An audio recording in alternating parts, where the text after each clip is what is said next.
Regina Celi, letare, alleluia, quia quem meruisti portare, alleluia, resurrexit, sicut dixit, alleluia, ora pro nobis meum, alleluia.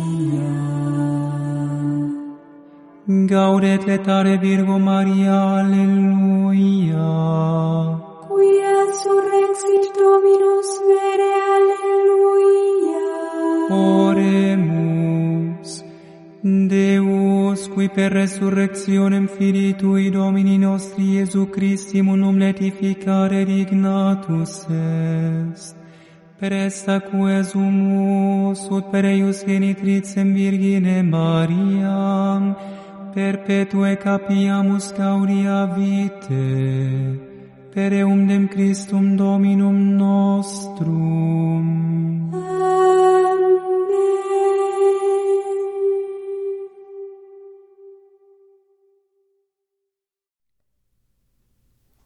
Filoteia. Introdução à vida devota, por São Francisco de Sales. Tradução de Felipe Lesage, editora Ecclesia Canale Conde. Caros ouvintes, caso gostem do que aqui é lido, por favor, adquiram o livro. É uma belíssima edição, aliás.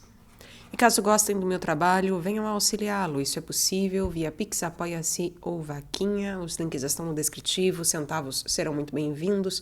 Também é possível fazer como o Felipe. Muito obrigada, meu querido, que nos comprou este livro. Você também pode comprar um livro pela lista de desejos da Amazon, portanto. E também é possível auxiliar o canal fazendo parte da comunidade de membros. Dê uma olhada, as mensalidades começam a R$ 1,99 ao mês, caso isso o meu trabalho valha. Auxiliando o canal, você fará com que ele possa ter continuidade, com que o que eu faço aqui tenha uma permanência, continuidade, ampliação, melhora, etc. Muito obrigada pela presença. Eu peço também para que, por favor, curtam, compartilhem, comentem, inscrevam-se no canal, caso já não tenham feito, porque tudo isso faz muita diferença em termos de engajamento. A plataforma entende, quando engajamos, que este conteúdo de alguma maneira é relevante. Então, por favor, engajem. E eu peço finalmente para que, por favor, orem por mim e roguem por mim a Deus nosso Senhor. Que Deus vos abençoe e vos guie e vos guarde. Estamos na terceira parte, capítulo 4, da humildade exterior. Vai, diz Eliseu a uma pobre viúva, vai, pede emprestadas às tuas vizinhas ânforas vazias em grande quantidade e enche com óleo estas ânforas. Para recebermos a graça de Deus em nossos corações, é preciso esvaziar-nos da nossa própria vanglória. Diz-se que um passarinho chamado penereiro tem o poder de espantar as aves de rapina por meio dos seus gritos, e isso o faz querido dos pombos, que se sentem seguros em sua presença. De igual modo, a humildade afasta Satã de nós, conservando em nós as graças e dons do Espírito Santo. E é por isso que todos os santos, mas particularmente o Rei dos Santos e sua mãe, sempre valorizaram essa, que é a mais digna de todas as virtudes. É vã toda a glória que nos atribuímos e que não está em nós, que está em nós, mas não nos pertence, ou que está em nós e é nossa, mas ainda assim não merece que nos glorifiquemos por ela. A nobreza da raça, o favor dos grandes, a estima popular, tudo isso são coisas que não estão em nós, mas em nossos antepassados, ou na apreciação de um terceiro para conosco. Existem sujeitos que se orgulham por montarem um bom cavalo, pela bela pluma que trazem em seus chapéus, pelo luxo das suas vestes. E quem não vê que isso é loucura? Se alguma glória há nesses exemplos, elas se encontram no cavalo, na pluma, no alfaiate. e que covardia ter de usurpar-lhes a estima. Outros homens se valorizam por seus bigodes bem talhados, uma barba bem alinhada, cabelos bem penteados, mãos suaves, por seu talento na dança, no jogo, no canto. Mas não são eles também covardes, valorizando sua estima e sua reputação por meios tão frívolos? Outros ainda, por conta de um punhado de ciência, querem receber honras e o respeito do mundo, como se todos devessem aprender com eles e considerá-los mestres. A estes chamamos pedantes. Outros se pavoneiam valendo-se da sua beleza e creem que todos os admiram. Tudo isso é extremamente vão, idiota e impertinente. E a glória obtida por meios tão frágeis é chamada vã, idiota e frívola. Pode-se reconhecer o verdadeiro bem do mesmo modo como se certifica a qualidade de um bálsamo, a saber, destilando-o na água. Com efeito, se ele afunda dentro da água e repousa no fundo do recipiente, é porque tem valor, é de boa qualidade. De igual forma, para reconhecermos se um homem é verdadeiramente sábio, generoso, nobre, basta observar se suas qualidades tendem à humildade, à modéstia e à submissão. Se tal for o caso, então suas virtudes são verdadeiras. Mas se flutuam na superfície, querendo se mostrar, sua falsidade será tão maior quanto mais queiram aparecer. As pérolas que se formam expostas ao vento e ao sabor das tempestades contêm uma mera casca de pérola, mas são ocas. Também assim as virtudes e belas qualidades dos homens que se formam e se nutrem, com orgulho e vaidade, tendo bem uma simples aparência, sem verdadeiro conteúdo, sem polidez. Podemos comparar as honras ao açafrão, que se torna mais forte e abundante quando pisoteado. Aquele que se orgulha por ser belo, perde a honra da sua beleza. Aquele que se enche de si por conta da ciência que adquiriu, perde o valor desse conhecimento, transformando-o em mero pedantismo. Aquele que luta para ocupar altos postos e obter títulos, torna suas próprias qualidades vulneráveis ao exame e contestação dos outros, transformando-as em coisa vil e abjeta. Pois a honra, que é um bem se a recebemos gratuitamente, é má quando se reivindica tal como um direito. O pavão, ao abrir a sua cauda para se exibir, mostra simultaneamente com suas belas plumas o ridículo das suas partes traseiras. As flores, tão belas quando plantadas na terra, murcham ao serem tocadas. As honras também se comparam à mandrágora, planta cujo perfume, se o sentimos de longe rapidamente, é suave e agradável. Mas se o inalamos de perto e demoradamente, nos faz sonolentos e enfermos. Também assim as honras proporcionam uma suave consolação àquele que as contempla de longe e moderadamente. Mas quem quer que se apegue a elas desregradamente, torna-se um insensato desprezível. Quem ama a virtude, torna-se virtuoso, mas quem ama as honras, torna-se desprezível. As almas grandes não perdem seu tempo com histórias de honra, de cumprimentos. Elas têm mais o que fazer, deixando essas coisas aos espíritos preguiçosos. Quem possui as pérolas não perde seu tempo com as conchas, e aqueles que aspiram às virtudes não se preocupam com as honras. É claro, não obstante, que podemos ocupar postos e hierarquias sem ferir a virtude da humildade. Basta que se o faça sem pretensões, com um espírito simples. Pois assim como os homens que retornam das Américas carregados de ouro e prata podem também se permitir trazer macacos e papagaios, que não lhes custam nada e não sobrecarregam o navio, também assim os que pretendem a virtude não se furtam a ocupar postos e cargos que lhes cabem, contanto que isso não lhes custe demasiado tempo e atenção, e que isso se faça sem acréscimo de perturbações, inquietudes e disputas. Isso não vale, contudo, para aqueles cuja dignidade está atrelada à coisa pública, nem para certas situações específicas que acarretam grandes consequências, pois nelas é preciso que cada um conserve aquilo que lhe diz respeito, com uma prudência e uma discrição que venham acompanhadas de caridade e cortesia. Capítulo 5 da humildade interior. Mas tu desejas, ó Filoteia, que eu te conduza a uma humildade mais profunda, pois o que descrevo acima se parece mais com uma sabedoria do que com a humildade propriamente. Muitas pessoas evitam pensar nas graças que Deus lhes concedeu em particular, por medo de se vangloriar. Mas isso é um erro. Diz-nos Santo Tomás de Aquino que, dado que o verdadeiro modo de alcançar o amor de Deus é considerando seus benefícios, quanto mais os conhecermos, mais o amaremos. E dado que as graças que nos são concedidas individualmente nos tocam mais fortemente que aquelas comuns a todos, devemos também levá-las em consideração com grande atenção. É claro que nada pode nos humilhar com tanta força diante de Deus do que a imensidão dos seus benefícios, e nada pode nos humilhar tão fortemente diante da sua justiça como a imensidão dos nossos malfeitos.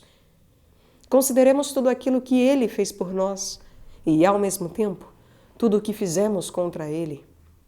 Não devemos temer a vanglória por conhecer o bem que Ele nos concedeu, contanto que nos lembremos dessa verdade, a saber que o bem em nós não nos pertence. Ora, por acaso as mulas se tornam outra coisa que simples bestas de carga ao portar móveis preciosos e perfumes de um príncipe? Que é que possuís que não tenhas recebido? E se o recebeste, por que te glorias, como se não o tivesses recebido? Ao contrário, quando consideramos as graças que recebemos, devemos crescer em humildade, pois este conhecimento nos conduz ao reconhecimento. Mas caso a consideração das graças que Deus nos faz desperte uma espécie de vaidade em nós, o remédio infalível será considerar nossa ingratidão, a nossa imperfeição e a nossa miséria. Sim, ao considerarmos as coisas que fazemos quando Deus não está conosco, fica fácil perceber que aquilo que fazemos quando Ele está conosco não provém de nossos próprios esforços. Ao nos darmos conta dessa realidade, podemos enfim gozar de todos esses bens e nos regozijar. No entanto, glorificaremos unicamente a Deus, pois é Ele o autor de todos esses bens. Assim é que Santa Virgem confessa que Deus operou nela grandes coisas, mas o diz para humilhar-se e dar glória a Deus. Minha alma, diz Maria, glorifica o Senhor, porque tem operado em mim grandes coisas. Dizemos com frequência que não somos nada, que somos a miséria mesma, a escória do mundo. Mas, como ficaríamos indignados se nos levassem ao pé da letra, tratando-nos tal como nos apresentamos. Ao contrário, fingimos fugir e nos esconder, tão somente para que corram atrás de nós. Afetamos querer ser os últimos, sentados ao pior canto da mesa, mas com o único objetivo de passar com maior dignidade aos melhores lugares. A verdadeira humildade não finge ser humilde e não diz palavras de humildade. Não quer somente esconder as outras virtudes presentes na alma, mas ainda, e sobretudo, esconder-se a si mesma. E se a mentira, a farsa e o escândalo fossem coisas permitidas, ela produziria certamente cenas de arrogância e orgulho, a fim de esconder-se nelas e passar sua vida sem ser conhecida. Eis aqui, portanto, meu conselho, Filoteia. Não digas palavras de humildade, ou então que as digas com um verdadeiro sentimento interior em conformidade com aquilo que é dito exteriormente. Nossos olhos só devem se baixar se nosso coração já estiver humilhado. Não finjas querer ser a última, se não o queres no fundo do teu coração. Considero esta uma regra tão universal que a ela não aplicaria nenhuma exceção, mas tão somente acrescento que, A civilidade, por vezes, requer que apresentemos honras a pessoas que certamente não as aceitarão. E não se tratará aí nem de duplicidade e nem de uma falsa humildade. O que ocorre simplesmente é que o simples oferecer já é honra suficiente, e se não podemos oferecer-lhe a honra inteira, não é mal oferecê-la em parte. Digo mesmo quanto a certos elogios, que a rigor não parecem verdadeiros. Sua veracidade está no fato de o coração daquele que os pronuncia ter uma verdadeira intenção de honrar e respeitar a pessoa de quem está falando. Pois ainda que as palavras sejam um pouco exageradas, não está errado em empregá-las quando tal é o uso corrente. É bem verdade, contudo, que eu preferiria que as nossas palavras se ajustassem ao máximo a nossas afeições, seguindo em tudo a simplicidade e inocência do coração. Um homem verdadeiramente humilde preferiria ouvir de alguém que ele é miserável, que não vale nada, que é um nada, do que ouvi-lo de si mesmo. Ao ouvi-lo de uma outra pessoa, ele não a contradirá, mas aceitará de bom grado. Muitos dizem preferir deixar a oração mental para os perfeitos, e que eles não são dignos dessa prática. Outros dizem não ter coragem de comungar com frequência, pois não se sentem suficientemente puros. Outros ainda dizem temer atentar contra a devoção, caso comecem a se dedicar a essas práticas, por conta de sua grande miséria e fragilidade.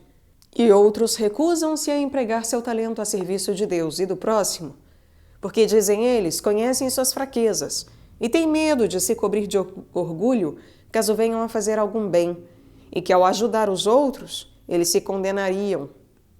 Tudo isso não passa de artifício, uma humildade não somente falsa, mas maligna, por meio da qual quer-se tácita e sutilmente culpar Deus mesmo, cobrindo o amor próprio e a preguiça com um verniz de humildade. Pede ao Senhor teu Deus para ti algum sinal que chegue ao profundo do inferno ou ao mais alto do céu, diz o profeta Isaías ao ímpio Acás. E este respondeu, de maneira alguma, não quero pôr o Senhor à prova. Este homem finge ter grande respeito por Deus e, sob pretexto de humildade, se esquiva de aspirar à graça que a divina bondade nos convida a desejar. Mas será que ele não vê que quando Deus quer nos conceder uma graça, é ato de orgulho recusá-la? Que devemos acolher os dons de Deus e que é prova de humildade obedecer da melhor forma possível a seus desígnios? Ora, Deus deseja que sejamos perfeitos, unindo-nos a Ele e imitando-o do melhor modo possível. O soberbo que se fia em si mesmo está bem certo quando não ousa nada empreender.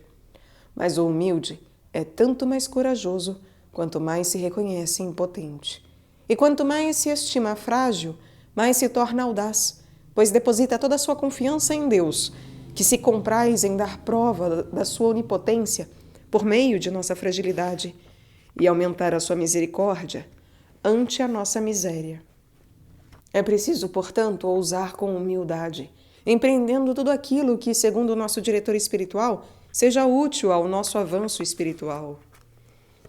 Pensar saber aquilo que se ignora é uma grande estupidez. Bancar o sábio quanto a um assunto que não se conhece bem é uma vaidade insuportável.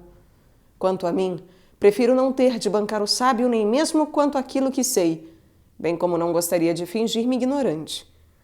Quando a caridade requer, é preciso comunicar brandamente ao próximo não apenas aquilo que é necessário à sua instrução, mas também o que for útil à sua consolação, pois a humildade, que esconde e acoberta as virtudes no intuito de conservá-las, faz, contudo, com que elas floresçam nas situações em que a caridade as solicita.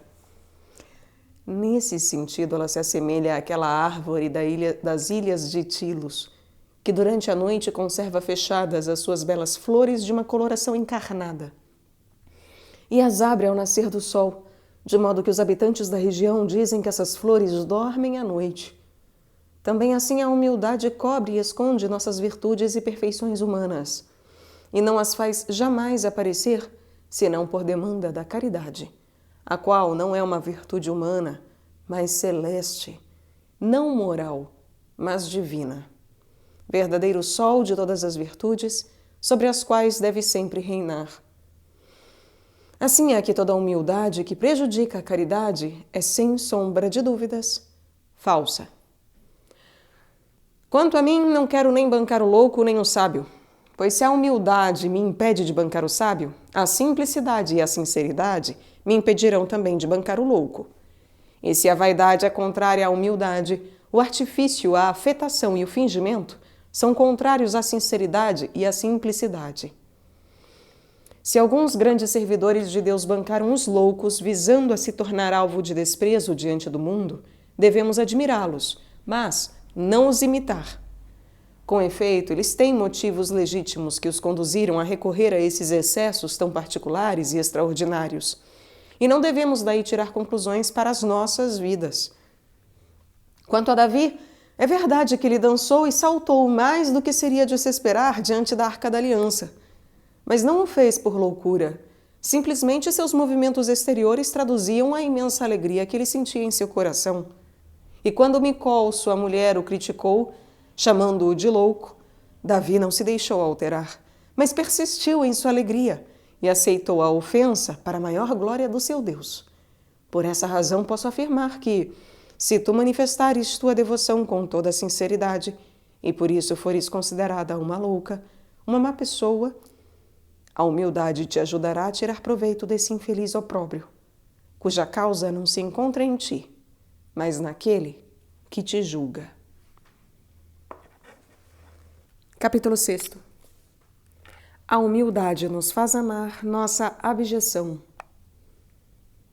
Permito-me dar um passo além, cara Filoteia, e digo que tu deves buscar amar a tua própria abjeção. Mas tu me perguntarás, que quer dizer isso? Amar minha própria abjeção? Em latim, a palavra abjeção significa humildade, e humildade significa abjeção. Assim é que a Virgem, ao dizer em seu Magnificat que o Senhor olhou para sua pobre serva, exprime que Nosso Senhor dignou-se de olhar para sua abjeção e sua pequenez, cumulando Nossa Senhora de graças e favores. Existe, no entanto, uma diferença entre a virtude da humildade e a abjeção. Com efeito, a abjeção é a baixeza, a pequenez, a fraqueza que trazemos em nós independentemente da nossa vontade. Quanto à virtude da humildade, trata-se de um verdadeiro conhecimento, um gesto voluntário de reconhecimento da nossa abjeção. Ora, a plena realização da humildade consiste não somente em reconhecer voluntariamente nossa abjeção, como também em amá-la e nela se comprazer, não por falta de coragem ou generosidade, mas para que possamos exaltar ainda mais a divina majestade, melhor estimar o próximo em comparação a nós mesmos. Exorto-te, portanto, a buscar esse apreço. E para que compreendas melhor o que quero dizer, lembra-te que existem dois tipos de males, os abjetos e os honrosos. Muitas pessoas são capazes de suportar os males honrosos, mas quase ninguém está disposto a suportar males abjetos e humilhantes. Ao vermos um eremita passando frio, vestido em farrapos, compadecemo-nos dele, tomando-o por um homem honrado. Mas se um pobre artesão, um pobre cavalheiro ou uma pobre donzela passam por coisa semelhante, os tratamos com desprezo. Caçoamos deles, tomando a sua pobreza por coisa abjeta. Se um religioso recebe de bom grado uma censura do seu superior ou uma criança do seu pai, chamaremos esse gesto de mortificação, obediência, sabedoria. Se um cavaleiro ou uma dama passam pela mesma situação, e ainda que o façam por amor a Deus, os tomaremos por covardes, frágeis. Eis aí então outro mal abjeto. Imagine duas pessoas com uma gangrena. Uma delas no braço, outra no rosto. O primeiro padece apenas do mal da gangrena, mas este último no rosto sofre também o desprezo, o desdém e a abjeção. Ora, eu afirmo que devemos não somente amar o mal que nos acontece, coisa que se pode fazer pela virtude da paciência, mas é preciso também cultivar a abjeção, coisa que se faz graças à virtude da humildade. Ademais, existem virtudes abjetas, outras honrosas. A paciência, a mansidão, a simplicidade e mesmo a humildade são virtudes que os mundanos tomam por vis e abjetas. Por outro lado, eles estimam muito a prudência, a valentia e a liberalidade. Existem ainda ações de uma mesma virtude, das quais algumas são desprezadas e outras louvadas. Dar esmola e perdoar as ofensas são duas ações de caridade. A primeira é valorizada por todos e a segunda é desprezada pelo mundo.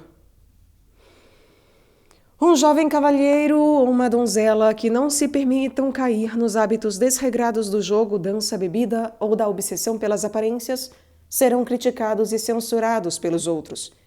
E essa modéstia será tida por afetação, fanatismo. Amar esse desprezo é amar a sua abjeção. Eis um outro exemplo. Suponha que vou visitar os pobres e sou designado para cuidar do mais miserável dentre eles. O mundo verá nisso uma abjeção, e é por isso mesmo que me alegro. Por outro lado, se me enviam aos mais saudáveis, vivo uma abjeção em meu espírito, pois não há nisso mérito algum, virtude alguma. E amarei, pois, essa outra sorte de abjeção. Ao cairmos em pleno passeio público, sentimos não só a dor da queda, mas também a humilhação. E é preciso amá-la. Existem certas falhas que cometemos, nas quais não se encontra nenhum mal, a não ser a simples abjeção. A humildade não exige que as cometamos voluntariamente, mas somente que, ao cometê-las, não nos preocupemos absolutamente. Isso vale para aquelas besteirinhas, deslizes e desavisos que devemos evitar por cortesia, por prudência. Mas quando nos ocorre cometê-los, devemos aceitar a abjeção por eles gerada, de bom grado e com santa humildade. E digo ainda mais. Se venho a me descontrolar e profiro palavras indecentes que ofendam a Deus e o próximo, devo me arrepender vivamente, envergonhando-me por essa ofensa e tentando repará-la do melhor modo possível. Não deixarei, contudo, de aceitar a abjeção desse ato nenhum desprezo que tenha provocado.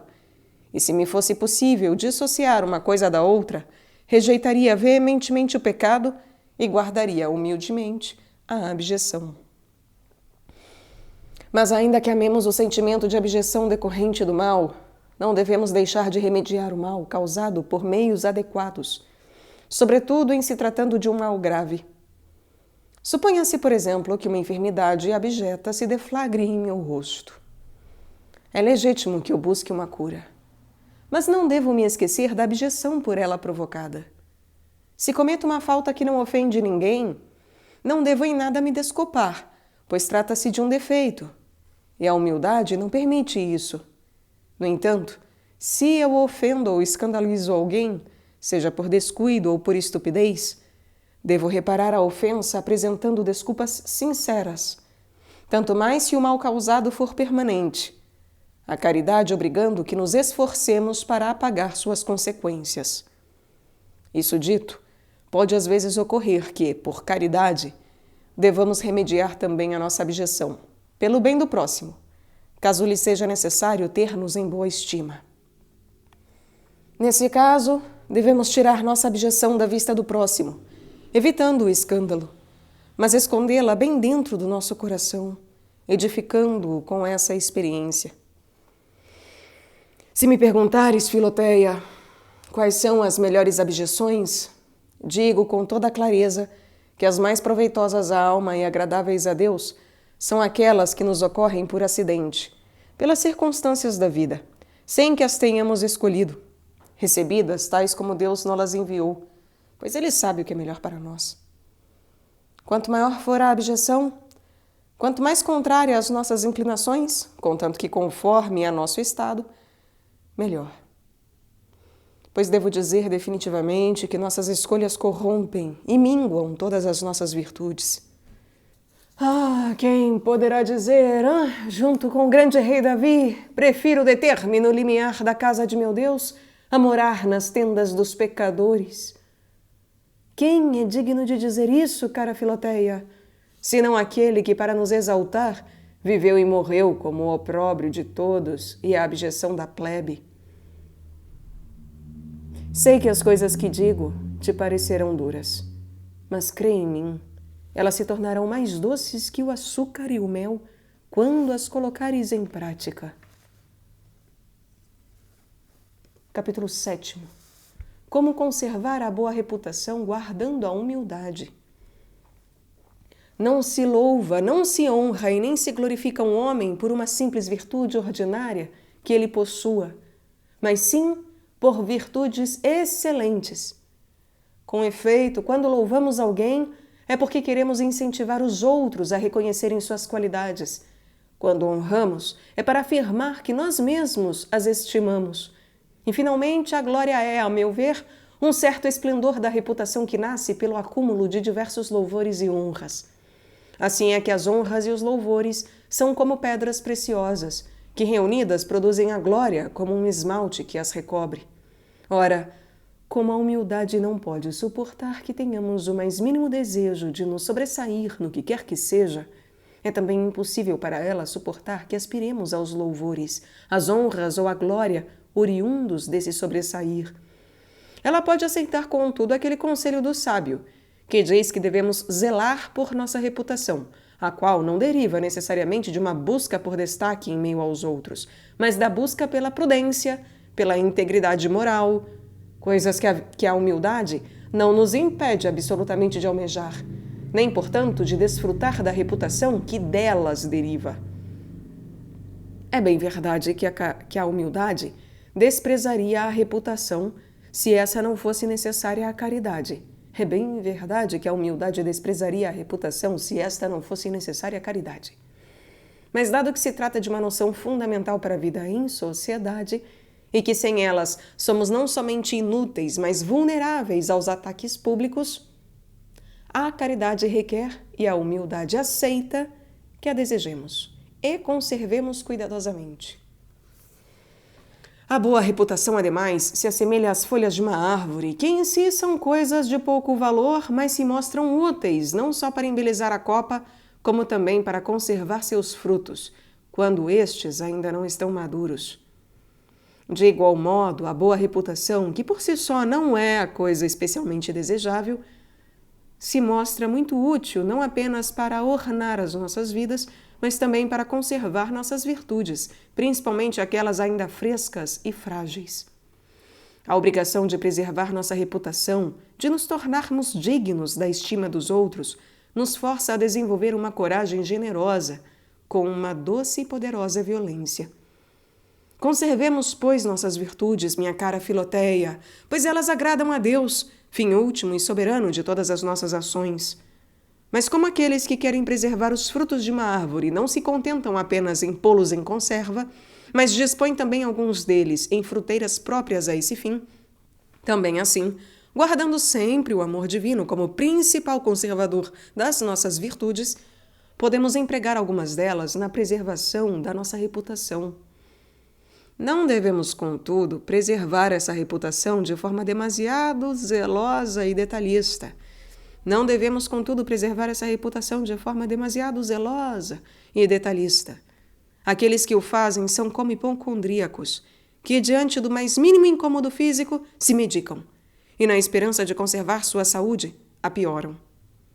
Também aqueles que se esforçam demasiadamente em preservar sua reputação a perdem por completo, pois por meio dela se tornam uns excêntricos, rebeldes e insuportáveis, despertando a malícia na boca dos difamadores. O desprezo pela injúria e calúnia é, em geral, um remédio muito mais eficaz do que o ressentimento, a contestação e a vingança. O desprezo dilui a força das difamações, e a ira parece aumentar a força dos insultos. Conta-se que os crocodilos só atacam quem os teme. Também assim haja a maledicência. Quem teme excessivamente perder a sua reputação, dá prova de que não confia suficientemente na mesma. Nas cidades cujas pontes são construídas com madeira, teme-se constantemente que uma enchente as possa destruir, ao passo que naquelas em que as pontes são feitas de pedra, só as inundações extraordinárias são temidas. Assim, quem tem uma alma cristã sólida despreza as tempestades ordinárias das línguas maledicentes. Mas aqueles que se sentem fracos temem tudo quanto é dito. Uma coisa é certa, Filoteia: quem deseja gozar de uma boa imagem diante do mundo, a perderá. E quem quer receber honras de homens indignos, já se desonrou. A reputação não é senão uma placa que nos indica onde mora a nossa virtude. Assim sendo, devemos preferir sempre e em tudo a virtude mesma. Por isso, se fores chamada de hipócrita por te dedicares à devoção, se te julgarem covarde por teres perdoado uma injúria, não dê atenção a nada disso. Pois além do fato dessas acusações provirem de gente estúpida e tosca, não devemos correr o risco de nos afastar das virtudes na tentativa de preservar nossa reputação. Tanto mais quanto devemos sempre preferir os frutos às folhas, ou seja, o bem interior e espiritual aos bens exteriores. Devemos sim zelar por nossa reputação, mas não a idolatrar. E do mesmo modo como não se deve ofender o olhar dos bons, não devemos tampouco satisfazer o olhar dos maus. Pensa na barba e nos cabelos, ornamentos próprios respectivamente ao homem e à mulher. Se os arrancamos na raiz, eles dificilmente voltarão a crescer. Mas se somente os aparamos ou raspamos, voltarão a crescer mais fortes e espessos que outrora.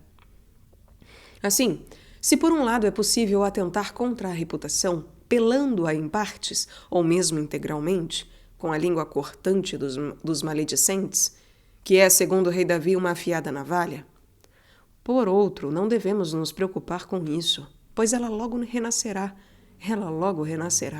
não apenas tão bela quanto outrora, mas ainda mais sólida. Contudo, se são nossos vícios, fraquezas e nossa má vida que nos fazem perder a reputação, será difícil vê-la voltar, pois a sua raiz foi arrancada. Ora, a raiz da reputação se encontra na bondade e na probidade, as quais repousam em nós mesmos. É preciso abandonar aquilo que compromete a nossa boa reputação. Uma conversa ociosa, um hábito inócuo, uma amizade frívola, um prazer que nos obceca, pois a reputação vale mais do que toda espécie de contentamento vão. Mas se nossos exercícios de piedade, nosso progresso espiritual e nossa aproximação com os bens eternos suscitam murmurações, calúnias, deixemos latir os cães contra a lua. Se eles forem capazes de suscitar umas tantas más opiniões contra nós, será a ocasião de aparar os cabelos e a barba de nosso renome, os quais logo voltarão a crescer. E a lâmina da maledicência terá servido à nossa honra como a foice serve à vinha abundante. Guardemos sempre os olhos em Jesus Cristo crucificado. Caminhemos ao seu lado, servindo-o e confiando nele com um coração simples, com sabedoria e discrição. Ele mesmo protegerá nossa reputação.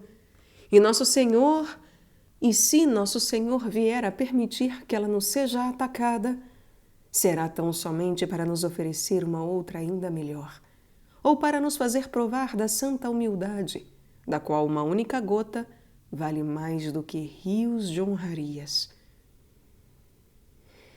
Se nos acusam injustamente, confrontemos serenamente a verdade face à injustiça. Se esta persistir, perseveremos em nos humilhar, colocando assim nossa reputação e nossa alma nas mãos de Deus, nosso melhor refúgio. Sirvamos a Deus por meio da honra e da desonra, da boa e da má fama, seguindo o exemplo de São Paulo, para que possamos dizer junto com Davi: ó meu Deus, foi por vós que eu sofri afrontas, cobrindo-se-me o rosto de confusão. Faço exceção aqui aos crimes infames e atrozes, dos quais ninguém deve suportar ser caluniado se lhe é possível defender-se, bem como certas pessoas de cuja boa reputação depende a edificação de diversas outras. Neste caso, é preciso, segundo a opinião dos teólogos, proceder tranquilamente com a reparação de toda mentira de que fomos acusados.